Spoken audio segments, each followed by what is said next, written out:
Prehistoric civilizations, by their definition, didn't have a linear concept of time. They didn't think time progressed towards a point. They considered time to be a circular, eternal recurrence. Consider Ion from the Greeks and the creation myths repeated every year by the Sumerians and preceding Mesopotamian civilizations. The argument made in this book is that Abraham may have been the first man in history to conceive of time as linear, or at least the first one to think that way and intellectually survive on the urging of his personal God Yahweh. Is it the case that the Jews were the first people to think like this? Well, probably not. Consider the difference between the Greek words chronos and keros. The former is time passing, time eating away, entropy. That's why Kronos eats his kids in the myths. The latter, keros, actually means weather now, but it used to mean time in the sense of the right time or the opportune time, which was more ritualistic, more mythical. Pre-modern people said that myths occurred outside of time. Keros is what they mean, prehistorical, not just in the sense that there was no historical investigation from, say, Herodotus, but also in the sense that nobody felt time to be moving forwards towards a particular point. There are plenty more examples. Even now, the Australian Aborigines, for one, still think of time in terms of a continuous dreaming. I'm sure you'll know others, but they're the ones who come to mind at the moment.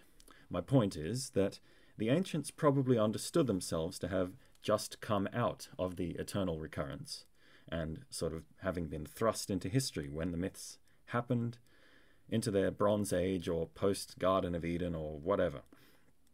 Christianity not only inherited this linear view of time from the Jews, expecting a physical return of Jesus at some point in the future, but actually placed the origin of their religion into history, into recorded history, and created a sacred piece of time, Jesus' lifespan, in an otherwise droll 33 years around the start of the Roman Empire. The Christian expectation and remembrance of material and recorded, rather than allegorical or mythical history, essentially keeps us rooted within this relatively new conception of time. Notice, too, that all of the world that's made contact with Christianity thinks like this. Detachment is to view the future, ignore the future as an objective.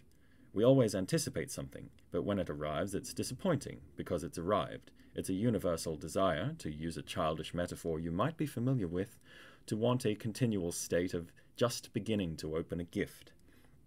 The only way to avoid that state of being is to ignore the passage of time, to try to remove yourself, think in terms of circular or unchanging time. Thomas Cahill's Gifts of the Jews is partly about the beginning of what I've just said from the perspective of a Jewish humanist. The quality and the accuracy of this one is disputed. I mean, just look at it. You can tell already just by looking at the cover, right? But, it might stimulate some thoughts. Don't treat it like gospel if you do run into it. Mircea Eliade's Sacred and the Profane is another one to read for more on this topic, about how all men are religious in some way and how that's manifested in their conceptions of space, time, and daily life.